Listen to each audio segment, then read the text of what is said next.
এখন এই একই প্ল্যাটফর্মে জিগুরাট নামক আরেকটি আকৃতি আছে, যেটাকে রন বিশ্বাস করতেন একটি স্ফিংক্স ছিল।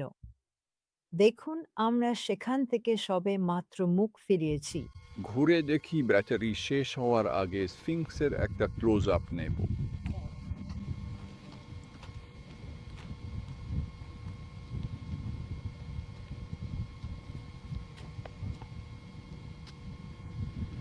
আর অবশ্যই উপরে আছে মাসাদা।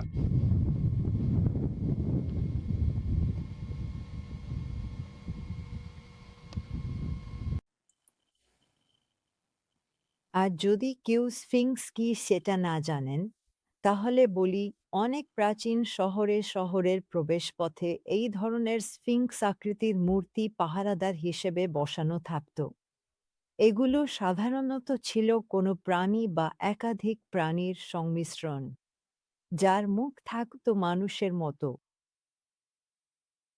এবং এখানে দেখা স্ফিংক্সের আকৃতিটি শহরের উত্তর প্রান্তে, যেটা মাসাদার কাছে। এটা যেটা আমরা একটু আগে দেখলাম, সেটা ছিল শহরের দক্ষিণ পাশে, যেটাকে আমরা গোমরা বলে বিশ্বাস করি।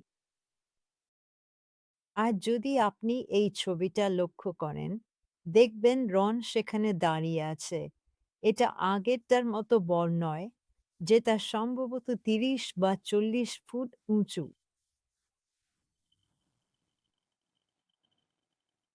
সে আমাদের সব সময় দেখাতো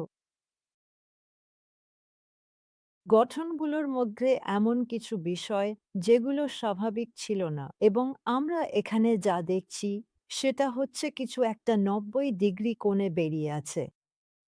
আর তার বিশ্বাস ছিল এগুলো আসলে, আপনি জানেন, কোনো ভবনের শক্তি বাড়ানোর জন্য তৈরি করা বাট্রেস। আমার মনে হয় পরের ছবিটা খুবই আকর্ষণীয়, কারণ এটা দেখতে ঠিক যেন একটা ফ্লাইং বাট্রেস যেটা পড়তে যাচ্ছে। মনে হবে ওখান দিয়ে হেঁটে যেতে পারবেন। এখন আমি কিছু পুরনো বিল্ডিং এর ছবি পেয়েছিলাম, আর আমি চেয়েছিলাম দেখাতে, কারণ মিশেল এটাই বলছিলেন। আপনি যদি এই ছাইগুলোর দিকে তাকান, তাহলে মনে হবে অনেক অনেক বিল্ডিং এর মতো। হ্যাঁ, সত্যিই তাই মনে হয়। একদমই।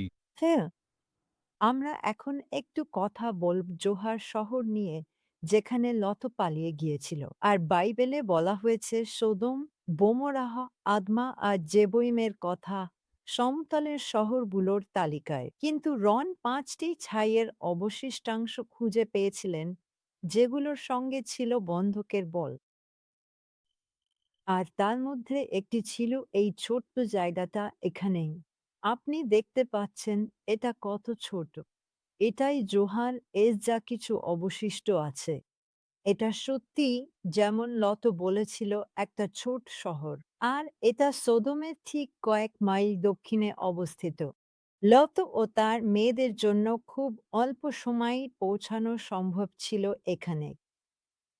বাইবেলে বলা হয়েছে লত ও তার সন্তানরা এই শহরে পৌঁছানোর পরই শহরগুলো ধ্বংস হয়েছিল। তাহলে এটা কবে ধ্বংস হয়েছিল? একটি শহর ধ্বংস হয়েছিল যখন অন্যটিও ধ্বংস হয়েছিল। তাহলে চলুন দেখি এ বিষয়ে রন কি বলেন। যদি আমরা নিজেদের লতের জায়গায় কল্পনা করি, তাহলে সে খুব ভালোভাবেই জানত সোদোম ও গোমোরাহতে কী ধরনের পাপ চলত।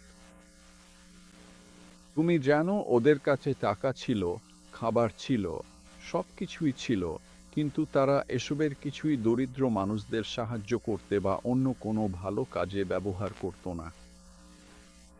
কিন্তু তারপর অবশ্যই এত অলসতা, সম্পদ, মদ আর সব কিছু থাকার কারণে তারা এমন আচরণে জড়িয়ে পড়েছিল যাকে আমরা আজ বিকৃত আচরণ বলি, আর সেটাই ছিল যেন শেষ খড়কুটো, উটের পিঠ ভেঙে দেওয়ার মতো। আর যখন সে জোয়ার শহরে চলে গেল, আর জোয়ারের লোকেরা জানতো যে এই অন্য শহরগুলো ধ্বংস হয়ে গেছে, তবুও তারা তাদের অভ্যাস বদলায়নি। তাই সে বুঝতে পারল, আরে আমাকে এখান থেকে বেরিয়ে যেতে হবে, কারণ জানোই তো, ঈশ্বর কারো প্রতি পক্ষপাত করেন না। তাই সে আর তার মেয়েরা এই গুহায় চলে গেল। আর প্রাচীনকালে আসলে এই ধরনের কিছু গুহা আবিষ্কৃত হয়েছে। সেগুলোতে জিনিসপত্র মজুদ ছিল। 50-এর দশকে আমাদের ছিল বোমা আশ্রয়কেন্দ্র, আর সেগুলোতে নির্দিষ্ট কিছু জিনিস, খাবার দাবার ইত্যাদি মজুদ থাকত। দেখা যাচ্ছে সে এমন এক গুহায় গিয়েছিল যেটা অবরোধ বা দখলের মতো পরিস্থিতির জন্য আগে থেকেই নানা জিনিস দিয়ে মজুদ ছিল। এখন সে ছিল সদম শহরের একজন প্রধান ব্যক্তি, কারণ সে শহরের ফটকে বসত, আর শুধু প্রধান ব্যক্তিরাই এই সম্মান পেত। যাই হোক, সে শহর থেকে পালিয়ে যাওয়ার পর মনে হয় ঈশ্বর সেটাকে অন্যদের মতোই পুড়িয়ে দিয়েছিলেন। আর বাইবেলে সরাসরি কোথাও বলা নেই যে সেটা পুড়িয়ে দেওয়া হয়েছিল। কিন্তু যেমনটা আপনি মনে করতে পারেন, লতের দুই মেয়ে তাকে মদ্যপান করিয়ে তার থেকেই সন্তান ধারণ করেছিল। তারা বলেছিল, এবং তারা এই কাজ করার কারণ হিসেবে বলেছিল, এই পৃথিবীতে আর কোনো পুরুষ নেই যে আমাদের কাছে আসবে, যেমনটা মানুষের রীতি, আমাদের বাবার জন্য বংশধর তোলার জন্য। তারা তো সদ্য জোয়ার শহর ছেড়ে এসেছিল। যদি শহরটা পুড়ে না যেত, তাহলে তারা এটা বলতে পারতো না বা বলতো না। তাই, যাই হোক, এটা কোনো আশ্চর্যের বিষয় নয় যে এই নতুন শহরটি, যা প্রায় একেবারে আয়তাকার, সংরক্ষিত আছে। গোমরার মতো এতটা ভালোভাবে নয়, কিন্তু আপনি অবশ্যই বুঝতে পারবেন এটা একটা শহর ছিল, এবং আমি সেখানে গন্ধক পেয়েছি। আজকের দিনে দুঃখিত একটু বলছি। আজকের দিনে মৃত সাগর যেখানে আছে, সেখানে একসময় ছিল এক অপূর্ব সুন্দর সমভূমি, যার মধ্য দিয়ে জর্দন নদী প্রবাহিত হতো। ঈশ্বর শুধু শহরগুলো ধ্বংস করেননি, তিনি আরও কিছু করেছিলেন যাতে এই এলাকা আর কখনো মানুষের বসবাসের উপযোগী না হয়। কিন্তু যা মনে হচ্ছে ঘটেছিল, এখন গোমরাহ এবং আমরা যেটাকে বিশ্বাস করি সেই জায়গার মধ্যে পূর্ব থেকে পশ্চিমে একটা বিভাজন লেখা আছে। আদমা মানে জোয়ার, দুঃখিত। আর যাই হোক, ওই রেখার উত্তরে বিপুল পরিমাণ লবণ রয়েছে। ঠিক আছে, আপনি গোমরাহ আর জোয়ার না সদম বলতে চেয়েছিলেন। না, সদম আর জোয়ার। সদম আর জোয়ার, ঠিক আছে। আর যাই হোক, মনে হচ্ছে ঈশ্বর সেখানে থাকা অনেক উপাদানকে লবণে পরিণত করেছিলেন। এখন বহু বছর ধরে মানুষ সীসাকে সোনায় পরিণত করার চেষ্টা করেছে, এবং এ ধরনের আরও অনেক কিছু করেছে, কিন্তু কখনো সফল হয়নি, অথচ ঈশ্বর স্পষ্টতই সফল হয়েছিলেন। আর প্রাচীনকালে যদি কেউ চাইতো না কোনো জায়গা আবার মানুষে ভরে উঠুক বা ধ্বংসের পর দ্রুত পুনরুদ্ধার হোক, তখন তারা গাড়ি বোঝাই করে বা যেভাবেই হোক, তারা লবণ নিয়ে আসতো, আর সেই লবণ মাটিতে চাষ করে মিশিয়ে দিত, যাতে সবকিছু লবণে পরিণত হয়। এভাবে কোনো গাছপালা জন্মাত না, আর এটা গবাদি পশু খাওয়ানো বা ফসল ফলানোর জন্য ভালো ছিল না। দেখা যাচ্ছে ঈশ্বর এই এলাকায় ঠিক সেটাই করেছিলেন। বাহ! হ্যাঁ, আর যাই হোক, তিনি যা করেছিলেন তাতে শেষ দিকটা বন্ধ হয়ে গিয়েছিল, যেখানে আর জর্দান নদী বয়ে যেত না। ঠিক। এ নিয়ে আরো তথ্য আছে যখন তুমি বিদেশি রাজাদের কথা পড়বে, যারা এসে তাদের আক্রমণ করেছিল। এটা তাদের নিয়েই বলে। তারা উপত্যকা বা সমতল ভূমিতে এবং কাদার গর্তে ঢুকে পড়েছিল। এটা বলা ভুলে গেছি, কিন্তু আমার বিশ্বাস এই শহরগুলো এত ধনী ছিল কাদার গর্তগুলোর কারণেই। তখনকার সব প্রাচীন জাতিগুলোই। আর মনে রেখো, এটা কিন্তু মহাপ্লাবনের খুব বেশি পরে নয়, হয়তো ৫০০-৬০০ বছর পরের কথা। আর পিচ মানে সেই পিচ যেটা নোয়ার নৌকায় ব্যবহার করা হয়েছিল সিল করার জন্য।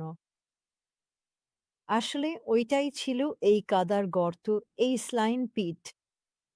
এগুলোই ছিল যেগুলো মাটির নিচ থেকে উঠে আসতো, চুঁইয়ে বের হতো।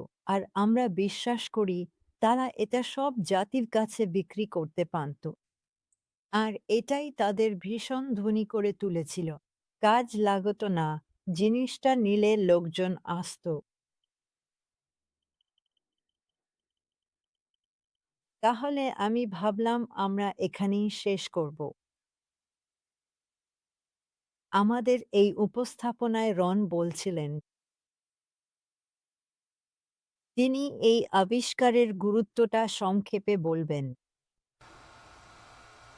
যেখানে সমতলের শহরগুলো একসময় সুন্দর আর অত্যন্ত সমৃদ্ধ জীবন উপভোগ করত,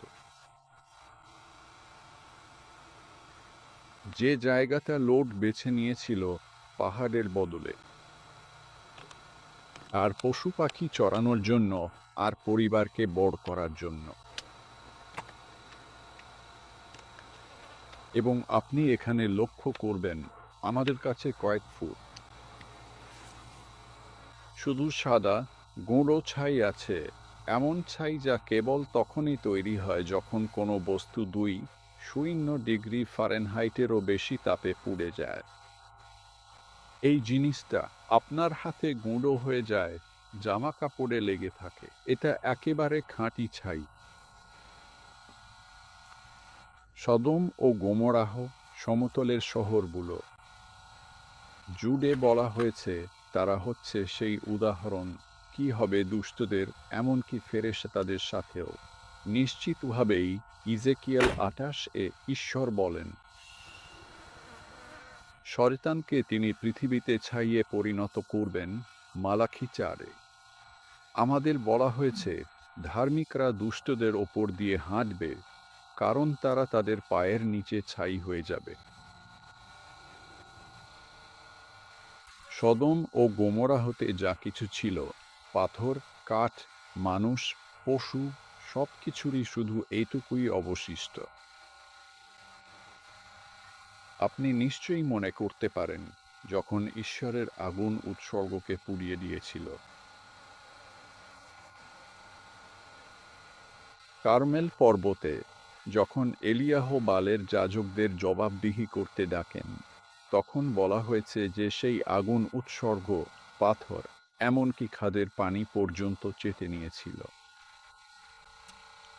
তাই সমতল ভূমির শহরগুলোর ছাই ছাড়া আর কোনো প্রত্নতাত্ত্বিক নিদর্শন কেউ কোনোদিন খুঁজে পাবে না। আর বন্ধুরা, যদি আমরা অবজ্ঞা করি, ঈশ্বরের সদয় ও দয়ালু আহ্বান, যাতে আমরা তাঁর কাছে এসে উদ্ধার, পুনর্নবীকরণ ও ক্ষমা লাভ করতে পারি, আমরাও ঠিক এই অবস্থাতেই শেষ করব, কারণ ঈশ্বরের বাক্য আমাদের তা বলে। আর ঈশ্বর বলেন, তিনিই প্রভু, তিনি কখনো পরিবর্তন হন না, তাঁর বেদী বা তাঁর মুখ থেকে উচ্চারিত কোনো কথাও পরিবর্তিত হয় না। একদম ঠিক কথা। আশ্চর্যজনক, শুধু এই আবিষ্কারগুলোই দেখুন। আর রন যা বলছেন ঠিক তাই, এটা সম্পূর্ণভাবে বাইবেলীয় সত্য। আর যদি কেউ যীশু খ্রিস্টকে প্রভু ও উদ্ধারকর্তা হিসেবে না জানেন, আমরা আপনাকে উৎসাহিত করতে চাই। এখনই, যেমন বলা হয়েছে, যদি আপনি মুখে স্বীকার করেন যে যীশু খ্রিস্টই প্রভু, তিনি ন্যায়বান, আর তিনি আপনার পাপ ক্ষমা করবেন, এবং আপনি তার মধ্যে এক নতুন সৃষ্টিতে পরিণত হবেন, এক নতুন সৃষ্টি। তাই আমরা আপনাকে উৎসাহিত করতে চাই। প্রার্থনা করুন এবং প্রভুর সন্ধান করুন। ক্ষমা প্রার্থনা করুন এবং প্রভুকে আপনার জীবনের প্রভু হতে বলুন। আর আপনি যদি এটা করেন, তাহলে আমাদের লিখতে পারেন ওয়ারিয়ার্স 4 সংখ্যাটি 4 christrise@yahoo.com এবং আমাকে জানান। আমি আপনাকে একটি বিনামূল্যের পেপারব্যাক বাইবেল পাঠাতে পারি, আর আপনি জানেন, আপনার সঙ্গে একটু শেয়ারও করতে পারি। তবে এই উপস্থাপনাটি একেবারেই অসাধারণ হয়েছে। আপনি জানেন, আমি কিছুক্ষণ আগে মিশেলকে বলছিলাম, আমি যখন ছোট মেয়ে ছিলাম, তখন 11 বছর বয়সে আমি উদ্ধার পেয়েছিলাম। আমি জুন মাসে 60 বছরে পা দেব, তাই এটা অনেক আগের কথা। আমি বয়স্ক হয়ে যাচ্ছি, কিন্তু যখন আমি ছোট মেয়ে ছিলাম, তখন আমি ঈশ্বরের বাক্য পড়তাম যেন সেটা মিষ্টির মতো। আমি ঈশ্বরের বাক্য কখনোই যথেষ্ট পেতাম না, আর ছোটবেলায় আমি একটা বিষয় ভাবতাম, কেন তারা এসব জিনিস খুঁজে পায় না। আপনি জানেন, এটা দেখা সহজ হওয়া উচিত। যদি বাইবেলে এসব নিয়ে কথা বলা হয়, তাহলে খুঁজে পাওয়াটাও সহজ হওয়া উচিত, তাই না? আর তাই ঈশ্বর রনকে ব্যবহার করেছেন, আপনি জানেন এটা। এটা যেন তিনি সত্যিই সেই সময় পবিত্র আত্মা দ্বারা অনুপ্রাণিত হয়েছিলেন এবং এখনও সত্যটা প্রতিধ্বনিত হচ্ছে। কিন্তু এটা আমার কাছে খুবই রোমাঞ্চকর। আপনি জানেন, আমার নাতিকে বলতে পারা আমার জন্য খুবই রোমাঞ্চকর যে তারা নোয়ার নৌকা খুঁজে পেয়েছে। আপনি জানেন, তারা সোদোম ও গোমরাহ খুঁজে পেয়েছে, অথবা তারা লাল সাগরের জলের নিচে রথ খুঁজে পেয়েছে। আর তাই আমি খুবই কৃতজ্ঞ। যা কিছু এটা আমি শুধু একটা কথা বলতে চেয়েছিলাম, কারণ এটা রনের জন্য খুবই গুরুত্বপূর্ণ ছিল। সেটা হলো সোদোম ও গোমরাহ নিয়ে আলোচনা করলে কিছু পাপপূর্ণ প্রবণতা সামনে চলে আসে। আপনি জানেন, সেগুলো সামনে চলে আসে এবং আমি চাই, হ্যাঁ, বাইবেল এটাকে ঘৃণার কাজ বলেছে, কিন্তু বাইবেল মিথ্যা বলা ঠোঁটকেও ঘৃণার কাজ বলেছে। ঠিক তাই। এবং কোনো পাপী অন্য পাপের চেয়ে বড় নয়। আমরা সবাই পাপী, প্রত্যেকেই। আর বাইবেল বলে, যদি আমরা বলি আমরা পাপ করি না, তাহলে আমরা মিথ্যাবাদী। ঠিক। ঠিক বলেছ। আর এতে করেই আমরা শুরুতেই পাপী হয়ে যাই। আর রন সবাইকে ভালোবাসতেন। তিনি কখনোই পাত্তা দিতেন না, জানো তো তারা কি করেছে। প্রত্যেকটি আত্মা যিশু ঈশ্বরের কাছে সমান। আর আমরা শুধু চাই মানুষ যেন দেখে এবং বোঝে যে এই জিনিসগুলো সত্যি, এবং তারা যেন খ্রিস্টের কাছে আসে। কারণ এটাই একমাত্র উপায় যার মাধ্যমে আমরা ঈশ্বর পিতার কাছে যেতে পারি। ঠিক তাই। আর জানো, এটা খুবই সহজ। এটা খুবই সহজ। হ্যাঁ, পাই। আপনার আমন্ত্রণে আমরা সম্মানিত। আমি সম্মান বোধ করছি। জানো, তোমার স্বামী ও বাবা অসাধারণ ঈশ্বর ভক্ত ছিলেন। আসলে পৃথিবীর কোনো মানুষই নিখুঁত নন। যিশু বলেছিলেন, কেবল স্বর্গের পিতা ঈশ্বরই ভালো। কিন্তু কি অসাধারণ মানুষ ছিলেন তিনি! তিনি যা বিশ্বাস করতেন এবং যা ছিল, সবই উজাট করে দিয়েছিলেন। তিনি কোনো প্রত্নতত্ত্ববিদ ছিলেন না। তিনি ছিলেন একজন মানুষ যিনি কেবল ঈশ্বরের সন্ধানে ছিলেন। তিনি ঈশ্বরের বিষয়গুলোর পেছনে ছুটতেন এবং তিনি চেয়েছিলেন, জানো তো, দেখাতে যে এই জিনিসগুলো সত্যিই আছে, আর তিনি ঈশ্বরের আত্মা দ্বারা চালিত ছিলেন। আমি বিশ্বাস করি এটা করার জন্যই তাঁর কণ্ঠস্বর আজও কথা বলে তোমাদের মাধ্যমে, নিজের মাধ্যমে নয়, যা আমার কাছে অসাধারণ লাগে। আপনি আমরা এবার কোথায় যাচ্ছি, কারণ এই সিরিজে এরপর কি আসছে? ঠিক আছে। আমি চেয়েছিলাম এই সিরিজটা ধারাবাহিকভাবে, মানে বাইবেলের ক্রম অনুযায়ী করতে। ঠিক আছে। মহাপ্লাবন আনুমানিক 2348 সালে। সোদোম ও গোমরাহ পরবর্তী বিশাল ঘটনা। এবং এটা আমি নিশ্চিত নই আমরা এটা এক পর্বেই করতে পারবো কিনা। আমরা এটা ভাগ করে নিতে পারি। হ্যাঁ, আমি চাই এটা হয়তো ভাগ করে করি। আমি চাই বইয়ে থাকা প্রমাণগুলো নিয়ে আলোচনা করতে, যেটা আমার কাছে আছে, যেটা আপনি লিখেছেন, যেখানে বলা হয়েছে রন সবাইকে চিহ্নিত করেছিলেন, মানে কে কে ছিল মিশরে। হ্যাঁ, আর তার প্রমাণ, এটা করতে সময় লাগলো। ঠিক আছে। আগে এটা বিশ্বাস করে তবেই আমি এটা বলতে পারতাম। একদম ঠিক। আমি কোনো সন্দেহ নেই। আর আমি চাই পরেরটা এক্সোডাস নিয়ে আলোচনা করতে। ঠিক আছে। আর এক্সোডাসে থাকবে লাল সাগরের রথের অংশ আর সৌদি আরবের সিনাই পর্বত। ডান। কিন্তু আমি চাই তার আগেও শুরু করতে। যেমন কিভাবে জোসেফকে চিহ্নিত করা হয়েছিল। জানো তো এসব নিয়ে। তাই আমি এখনো সেই প্রকল্প শুরু করিনি। কিন্তু আমি ভাবছি যদি তোমার আপত্তি না থাকে, তাহলে এটা ২ টা প্রোগ্রামে ভাগ করে করতে চাই। যতদূর যেতে চাও আমরা যেতে পারি। পরেরটা আচ্ছা, শুরু করো। আচ্ছা, পরেরটা হবে এক্সোডাসের দিকে এগিয়ে যাওয়া। ঠিক আছে। তাহলে আমি চাইছিলাম তুমি যখন বলছো তখন বইটা দেখাই। এটাই সেই বই যেটা তুমি বলছিলে, battle for the first born, the exodus and the death of Tutankhamun. Mount Sinai আমরা সদম আর গোমরাহ করেছিলাম।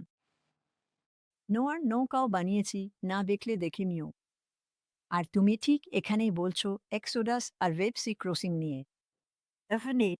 দয়া করে এই বইটা খুব ভালোভাবে লেখা হয়েছে এবং এতে অনেক তথ্য আছে যেগুলো তোমার জানা দরকার। যদি তুমি আমার মতো হও এবং বাইবেল নিয়ে গভীরভাবে জানতে ও বুঝতে চাও। আর আমি বুঝতে পারছি কেন এটা এত সময় নেয়, কারণ তুমি যা শুনছো তার ব্যাপারে নির্ভুল হতে চাও। কিন্তু এটা রনের ওয়েবসাইটে আছে, আর আমি মনে করি মিশেল, তুমি আর তোমার স্বামী এই সাইটটা চালাও। ঠিক বললাম তো? ঠিক আছে, হ্যাঁ, তাই আমি আর তুমি এখানে আসতে পারো। এটা ওয়ানওয়েট খাম, তুমি ইউটিউবে সাইন আপ করতে পারো। তারা এখানে যেসব জিনিস রেখেছে তার কিছু তুমি দেখতে পারো। আবারও বলছি, মেরি নেলের বই। আর তাই আমি খুবই উত্তেজিত। ওহো, এখানে জোসেফ আছেন মনে হচ্ছে। আর অবশ্যই জানোই তো আমার পবিত্র কৌতুকের প্রতি অনেক টান আছে, যেটা নিয়ে প্রভু আমাকে শিগগিরই শেয়ার করতেছেন সেই প্রকাশনার জন্য। এটা খুব শিগগিরই শেয়ার করা হবে। নতুন প্রকাশনা উনি আমাকে দিয়েছেন। কিন্তু মহিলারা, তোমাদের অনেক ধন্যবাদ। ঈশ্বর তোমাদের দুজনকেই আশীর্বাদ করুন।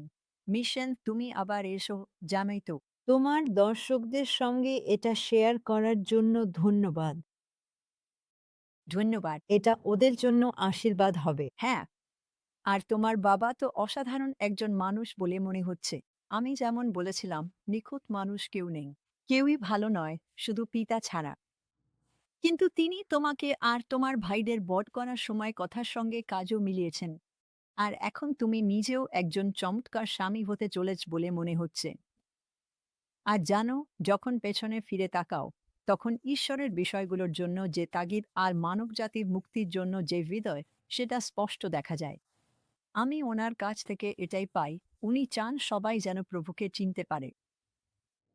তাই তাই আপনাদের দুজনকেই ধন্যবাদ। আর আমরা আবারও আপনাদের সঙ্গে দেখা করব। তাই যোদ্ধারা, আবার ফিরে এসো, উপভোগ করো। যদি তোমরা নোয়ার নৌকা নিয়ে প্রথম দিকের পর্বগুলো না দেখে থাকো, ওখানে দুটো আছে, তাহলে ফিরে গিয়ে দেখে নাও আর আমাদের সঙ্গে তাল মিলিয়ে নাও। আর এখানে আমরা যা কিছু শেয়ার করি সবই তোমরা উপভোগ করবে। আবার দেখা হবে। আপনাদের ধন্যবাদ। ধন্যবাদ জোরে। ঠিক আছে, ধন্যবাদ। আপনাকে বিদায়। আবার দেখা হবে।